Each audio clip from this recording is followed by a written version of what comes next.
بسم الله الرحمن الرحيم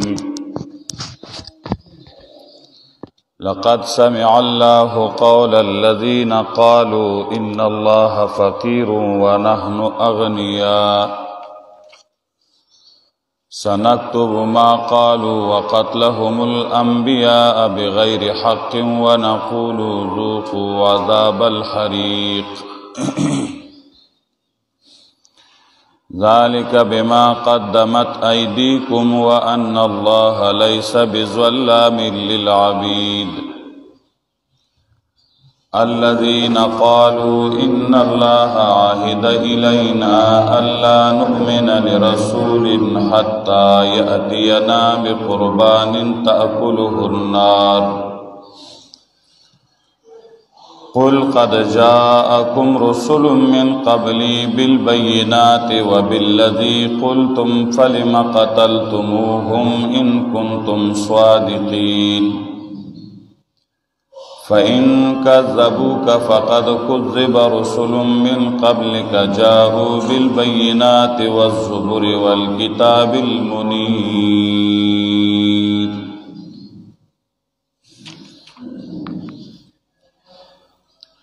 سورہ آل عمران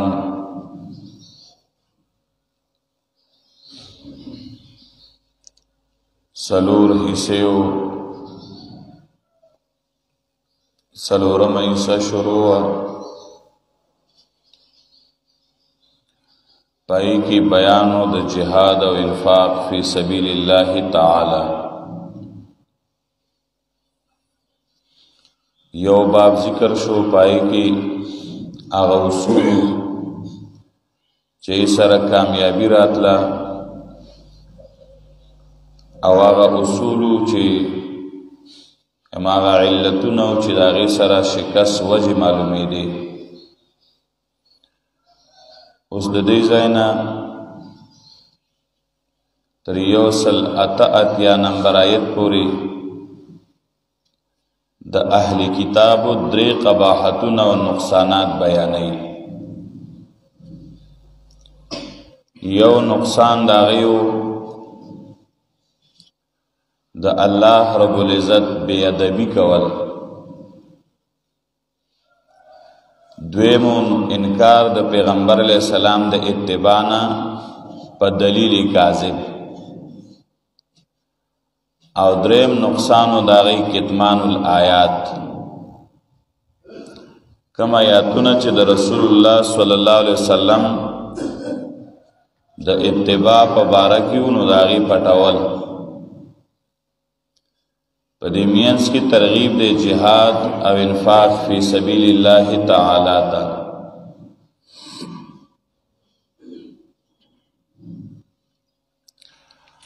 اول داغی قول قبیح داو چکل دا آیت راغی منزل لذی یقرض اللہ قرضا حسنا سوک دے غکس چی قرض ورکی اللہ لرا قرض خیستا نو دی اہل کتاب بوویل دا دین زکا غلط دے چی گور دی کہ اللہ پاکوی مالا قرض راکلی نو اللہ با خلقو لپیسے ورکی کہ اللہ بے دا خلقو نبواری وی دا پیغمبر علیہ السلام وی چی زکاة ورکی او دا اللہ لقرض دے صدقہ ورکی دا اللہ لقرض دے وی قرض کو غریب واری نو اللہ غریب دے نو آغی ویل چی اللہ غریب دے نو منگا دا اللہ نمانو پا دا ایمان نراو لکه خپل محتاج دی او غریب دی الله پاک وی د دې کافرانو دا خبره ما اورېدلې ده او د دې سزا به زه قیامت کې ورکوم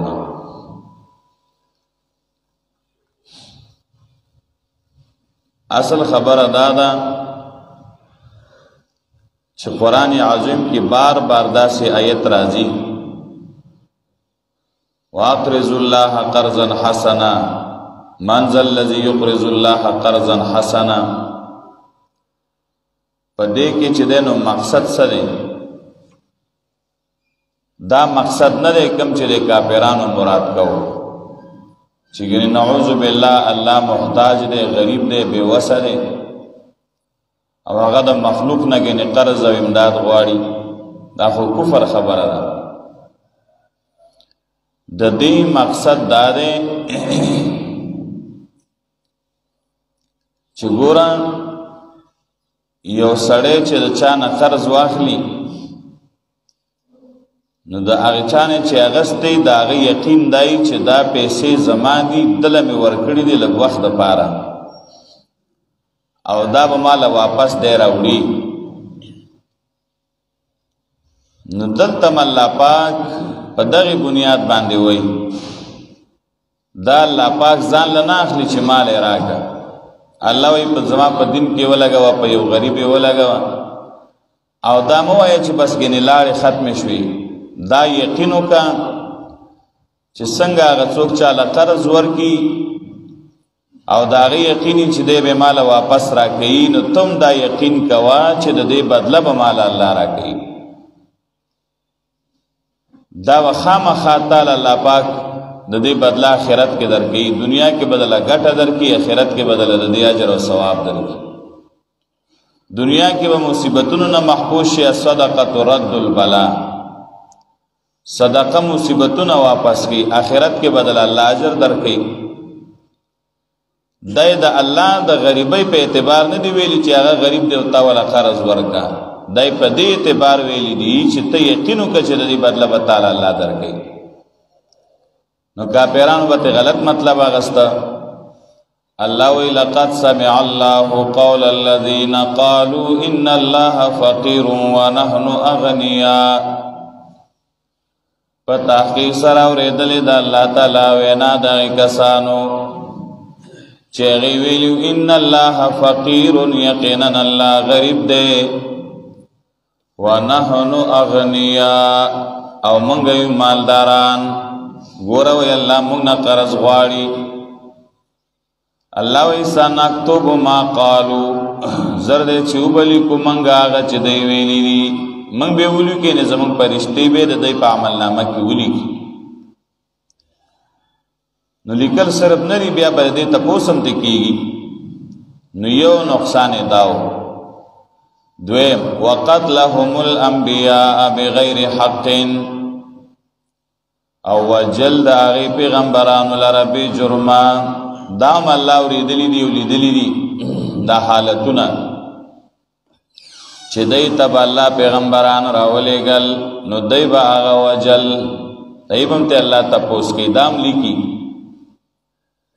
نو سوال راځي چې دا قران چې راته نو دا خود رسول الله صلی الله علیه وسلم په دور کې راغلو نو دا خبره خو هغه کافرو کړي و چې ان الله فقیر ونحن اغنیا خو پیغمبران خو د نبی علیہ السلام په زمانہ کې نو کنه اخو مخ کې تیر شوی نو د نبی علیہ السلام په زمانہ کې چې کوم يهوديان او نصاراو نو یو پیغمبرم نو وجل نو الله پاک څنګه دا وی چې وقتلهم الانبیاء دی پیغمبران وجلی دي او دا غیب هم ته تاسو کومه دا سوال شو ځکه نبی علیہ السلام او د عیسی علیہ السلام په مابین کې یو قول دار شپږ سوه کاله فاصله وه او یو قول دار 1500 او یا کاله فاصله وه نو دومره پخوا عیسی علیہ السلام تیر شوی دی او دا موسی علیہ السلام او نور پیغمبران خو د عیسی علیہ السلام نه مخکې دي نو د نبی علیہ السلام په زمانہ کې چې کم کافرون او هغه خو مخکنه یو پیغمبر هم نه وجلی ونه نو او دلته الله وی چې دا سزا به مرحوم چې د پیغمبران وجلی دي نو جواب پیغمبران خود نبی علیہ السلام په زمانہ کې چې موجود کافرو هغه نو وجلی د دې پلارانو او د دې نیکونو مشرانو وجلی خدای به فخر کو او دای په خوشاله نو الله پاک دای ته زکه خطاب کوي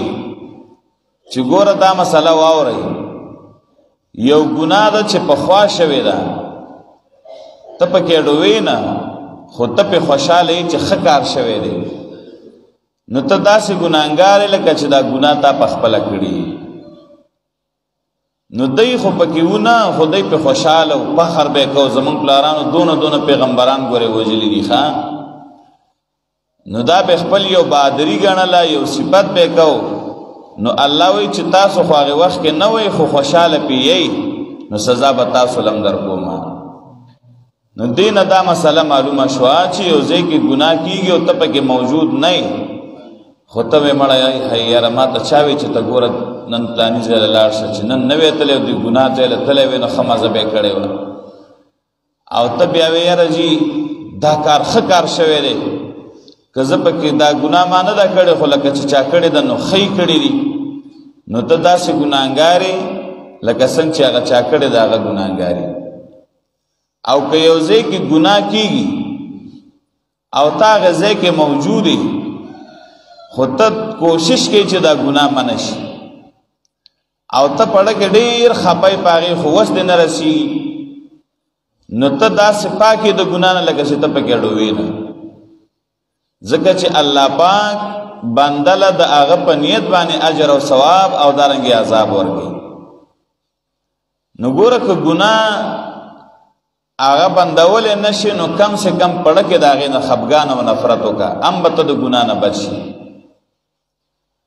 او ګناه که هغه کې نه خو خوشحالېږه پې امه که پې خوشحاله مې نو ته به داسې ګناهګارې لکه څنګه چې هغې لکه وګوره دې خلکو پیغمبران نه دي وجلي او الله وی وقتلهم الانبیاء د دې پلارانو او نیکونو چرته وجلي خو دې په خوشحاله نو الله پاک دې یادوي چې دې پیغمبران وجلي ونقول ذوقوا عذاب الحریق وبوایو منګه په قیامت کې ذوقوا عذاب الحریق اوسا کې عذاب سوزون کې یا خو به الله پاک دا وی او یا به پرشتي وی چې اوسا کې اوس دا عذاب سوزون کې دا ولی ذالک دا عذاب دې بما قدمت ایدیکم په سبب دا ګناونو چې مخکې کړی دي لاسونو ستاسو دا ستاسو د غلطو خبرو او د غلطو اعمالو سزا ده قرآن اکثر عید ذکر کوي ستاسو لاسونو کړی دي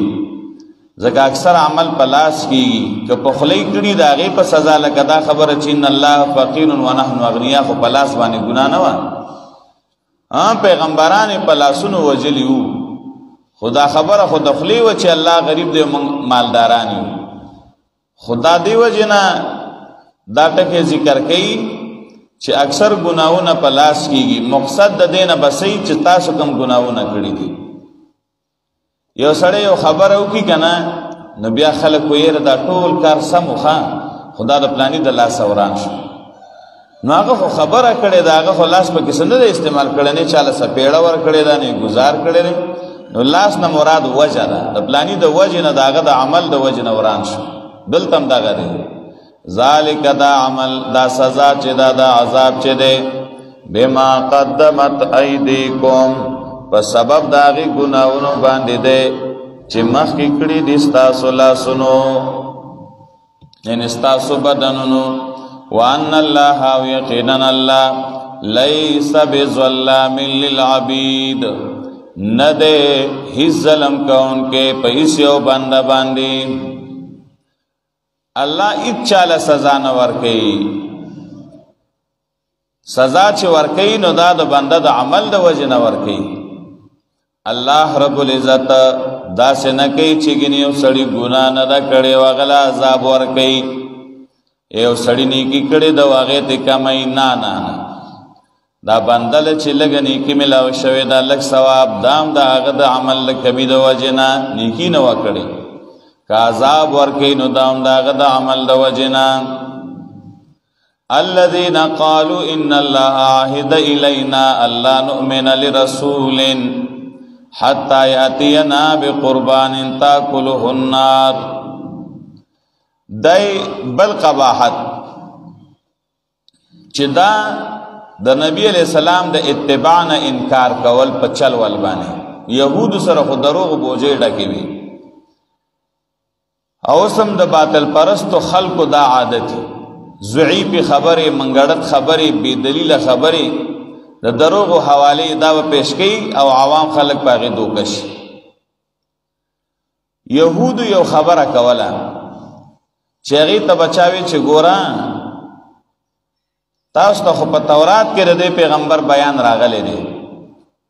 نسواراو ته انجیل کې راغلی دی، نو تاسو دا ولې نه منئ؟ نو هغې به ویل چې دا خبره ستاسو صحیح ده، خو موږ ته په تورات کې الله پاک دا ویلي دي، موږ نه الله وعده اخیستې ده چې هر څومره پیغمبران راځي که نه دروغ به خلق دعوی کوي، خو تاسو به منئ نه. اله به منئ چې هغه تاسو ته یو علامه او نښه پیش کړي، هغه نښه دا وي چې قرباني پیش کړي او قرباني د اسمان نه اور راکوشي او په هغې وسوځي. نو موږ ته الله ویلي داسې دي چې د پیغمبر د حقانیت به دا نه ښیي، نو دا پیغمبر د قرباني پیش کړي چې د اسمان نه اور راکوشي او وسوځي، نو موږ به په ایمان راوړو، حالان کې دا دی دروغ ویله. په تورات کې دای لیکلیو چې هیڅ یو پیغمبر به نه منئ تر څو چې تاسو ته قرباني نه راوړي پیش کړي او هغه اور سوځولی نه. خو حضرت عیسی او محمد صلی الله علیه وسلم چې راشي نو په هغې باندې به بغیر د دې خبرې نه ایمان راوړئ. نو دا خبره دی پټه کړله، دا خبره دی نه ښکاره کوله. یا دویم دا دی چې دا تر عیسی علیہ السلام تر زمانه پورې دا قانون د هغې نه بعد دا قانون منسوخ شو او دی بیا دا خبره نه پرېښوده. الله په دې قادر چې نبی له دا علامه او نښه ورکړې وه، خو بیا هم د یهودو ایمان نه راوړه. دا د یوه بانه وه. پخوا به عامه طریقه دا وه په ادیان سابقو کې چې چا به هم خیرات کو نو داسې بنو چې ګنې بل چاله به ورکو دا وخوره، بس هغه خیرات به ویوړه او په یو شاړ بیابان کې به کېښوده، اسمان نه چې به اور راکوشو او به سوځېده، نو دا به دلیل د دې چې دا خیرات قبول شو. که بر اسمان نه اور راکوز نه شو نو دا به مطلب دا و چې دا خیرات الله ته قبول نه دی. اوس خلک خیراتو کې پته نه لګي چې الله ته قبول شو که نه، خو خلکو په نسبت باندې بعضې خیرات قبول شوی ماشاءالله ډېر ښه خیرات، او بعضې خیرات خلک ریجیټ کړي وي دا هېڅ خیرات نه. ولې چې د پکې غوښه ونه خوړه، د پکې چې دی نو خوراک صحیح ونه کړ، دوباره یې وله چې دی نو صحیح مجمه نه ده راوړې، نو وروره خلک بیا دا تبصرې پې کوي. دا رسمي خیراتونه او دا پته چاته نه لګي چې دا قبول شو که قبول نه شو. هغې کې به دا وه چې قبول به نه شو به نه سوځېده، نو چا به معمولي غلطي هم نه کوله بیا نه قبلېږي. او اوس خو بس هر چا خپله خوښی. خدا په ادیان سابقو کې زمونږ شریعت کې دا نشته. زمونږ شریعت کې اور نه کوزېږي، که ته ټول عمر دا انور ته کېدی یا یو میدان کې کېدی اور پې نه راځي، څښا به شي خو اور به راکوز نه شي.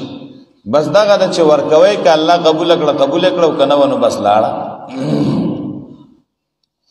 نو دی ظالمانو هغه پخوانی قانون د نبی علیہ السلام په باره کې بیانو، حالان کې مخکنو ادیانو کې دا و. بلکې بعض علماء لیکلي دي په تورات کې لیکلي وو، په تورات کې وو چې الله نؤمن لرسول من بني اسرائیل، چې د بني اسرائیلو د یو پیغمبر تصدیق به موږ نه کوو تر دې چې موږ له قرباني راوړي. او دا پیغمبر علیه السلام چې و دی خو بني اسرائیلو کې نه و که نه، نو دی په دې قانون کې و د سره نه. او ګوره دی بیا دا خبره دی بیا هم کوله. نو په دې طریقه باندې په دې چل ول باندې دی د نبی علیہ السلام د رسالت نه به انکار کو. الذین داغه کسان دی قالو چې دی ویلیو ان الله یقینا الله تعالی عهد الینا وعده کړی د موږ سره الله نؤمن دا چې تصدیق بنه کول رسول دی یو پیغمبر حتی یاتینا بقربان تر دې چې راتلو کې موږ ته په قربانۍ باندې تاکلوه النار چې اخري غیلر اور. قل قد جاءکم رسل من قبلی بالبینات، وایا په تحقیق سره راغلي دي تاسو ته ډېر پیغمبران زمانه پخوا په واضح دلایلو باندې دلایل عقلیه. وبالذي قلتم پاغه چې تاسو ویلو فلما قتلتموهم پس ولی وجلو تاسو هغې لره ان کنتم صادقین که تاسو یې رښتینی. ګوره دا په الله پاک رد کوي الزامي طریقې سره چې تاسو دا وایي که نه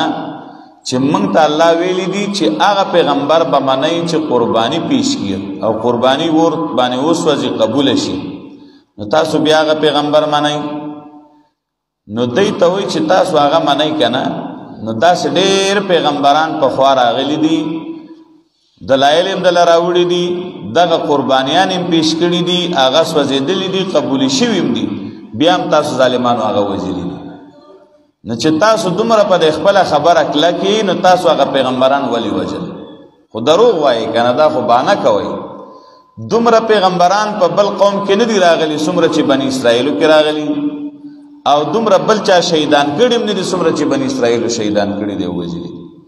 نو سره د دې چې قرباني به هم پیش کړه او بیا به هم نه منل، دا خو د دوی بانه وه چې به یې نه پیش کوله،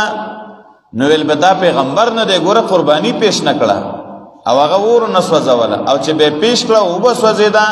وایي دا جادوګر دی که نه، دی پې یو چوپ وکړي نو بس وسوځي، نو بیا به هم نه منه. اوس تسلی فإن کذبوکا، که دی نسبت د دروغو کوي تا ته وایي چې ته دروغجنې، نو نبي په دې مه پریشانه کېږه. ولې؟ دا څه ناشنا خبره نه ده. فقد کذب رسل من قبلک، په تحقیق سره نسبت د دروغو کړی شوی ډېرو پیغمبرانو ته ستانه پخوا. دا څه نوې خبره نه ده. کله چې د الله والا کسان راغلي دي او خلکو ته د الله دین بیان کړی دی، نو دې خلکو هغې پسې ډېرې ردې بدې ویلي دي، ډېر تکذیب یې کړی چې دا نه دی صحیح او دا دروغجن دی او دی دا وایي او دی هغه وایي. نو دا پخوانۍ طریقه د پیغمبران دی، خلکو نه دي معاف کړي، نو تا به هم نبي نه معاف کوي. او چې ته د پیغمبران نه وروستو کوم انسان یو عالم نو دی به څنګه معاف کړي؟ جاءو بالبینات، دا جواب د سوال یاره څه معجزې به ورته نه وي پیش کړی او دلایل به نه بیان کړي. نو نه، چې کوم سړی په ضدي که نه، هغه له چې دا ټول دلایل پیش کړي، ورشه دلیل شي که نه، بیا هم نه مني. جاءو بالبینات، راتلل کړي دغې پیغمبرانو دی ته په واضح دلایلو سره، والزبر او په صحیفو سره، والکتاب المنیر او په کتاب روشن سره. جاءو بالبینات دلایل عقلیه، والزبر دلائل نقلیه، والکتاب المنیر دلائل وحیه. یا جاءو بالبینات، راتلی کړو په واضح دلایل باندې د عوامو د پاره، والزبر او صحیفې د درمیانو خلکو د پاره، والکتاب المنیر او په کتاب روشن باندې دا د خاصو خلکو د پاره. معنا هر قسمه دلایل راوړو، خو بیا هم د خلکو نه ومنلي، ځکه چې ضد والا علاج شته دی نه، چې یو سړی یو ځل د قصد او د ضد او د عناد د انکار وکړي، به ټول عمر مخالفت کوي. اول ته وګورئ، لقد سمع الله، په تحقیق سره اورېدلې د الله، قول الذین وینا دای کسانو، قالو چې هغوی ویلي ان الله فقیر، یقینا الله غریب دی، ونحن اغنیا، او موږ یو مالداران. سنکتب ما قالو، خامخا حاضر دی چې وبلیکو موږ هغه چې دی ویلي دي. وقتلهم الانبیاء بغیر حق، وجل دی پیغمبرانو لره بے جرمه. ونقول ذوقوا عذاب الحریق، وبوایو منګه چې وسکه عذاب سوځونکې. ذالک دا عذاب دی بما قدمت ایدیکم، په سبب دای ګناونو چې مخکې کړي دي لاسونو ستاسو. وان الله، یقینا الله پاک، لیس بظلام للعبید، نه دی ظلم کوونکې په هیڅ یو بنده. الذين قالوا، دا کسان دي چې دوی ویلي ان الله، یقینا الله، عهد الینا، وعده کړی د موږ سره، لا نؤمن لرسول، دا چې تصدیق بنه کو د هیڅ یو پیغمبر، حتی یاتینا بقربان، تر دې چې راتلو کې موږ ته په قربانۍ باندې تاکله النار، چې وخوري هغې لره اوره. قلت ورته ووایه قد جاءکم رسل من قبلی بالبینات، په تحقیق سره راغلیو تاسو ته ډېر پیغمبران زمانه پخوا په واضح دلایلو باندې، وبالذي قلتم، او په هغې چې تاسو ویلو، یعنې قرباني پیش کړې وه. فلما قتلتموهم، پس ولې وجلو تاسو هغې لره، ان کنتم صادقین، کې تاسو رښتینی. فإن کذبوک، که دی نسبت د دروغو کوي تا ته، فقد کذب رسل من قبلک، په تحقیق سره نسبت د دروغو کړی شوي ډېرو پیغمبرانو ته ستا نه پخوا. جاءو بالبینات، رات کړي واغې په واضح دلایلو، والزبر او په صحیفو، والکتاب المنیر او په کتاب روشن باندې. واخر دعوانا الحمد لله رب العالمين والعاقبة للمتقين والصلاة والسلام على أشرف الأنبياء وخاتم المرسلين وعلى آله وأصحابه الطيبين الطاهرين. ربنا آتنا في الدنيا حسنة وفي الآخرة حسنة وقنا عذاب النار. ربنا لا تزغ قلوبنا بعد إذ هديتنا وهب لنا من لدنك رحمة إنك أنت الوهاب. اللهم أعنا على ذكرك وشكرك وحسن عبادتك. الله د موږ ټولو رضا شه او دا درس د ټولو الله تقبل کا. ګناهونه او تقصیرات الله زموږ ټولو معاف کا. الله زموږ چې څومره بیماران دي الله ټولو بیمارانو له صحت کامله عاجله ورکړه. زموږ والدین لپاره دعا وکړئ چې الله ولا صحت ورکړي. عبدالرحمن بابا لپاره دعا وغواړئ چې الله علم صحت ورکړي. نور څومره بیماران دي الله دې ټولو بیمارانو له صحت کامله عاجله ورکړي او الله دې ټول د ناکاره مصیبتونو بیمارونو محفوظ کړي. پریشان دي الله د پریشانونو خلاص کړي. قرضداري دي الله د قرضونو نه خلاص کړي. الله رب العزت دې زموږ د ټولو شرعي حاجات پوره کړي. مشکلات دې الله ختم کړي. الله دې زموږ د ټولو آخره خاتمه ښایسته کړي او الله دې موږ ټولو د جنت الفردوس نصیب کړي. باران لپاره دعا وکړئ چې الله د رحمت باران وکړي. اللهم اسقنا غيثا مغيثا مريئا مريعا نافعا غير ضار عاجلا غير آجل. اللهم اسق عبادك وبهائمك وانشر رحمتك وأحي بلدك الميت وصلى الله عليه وسلم.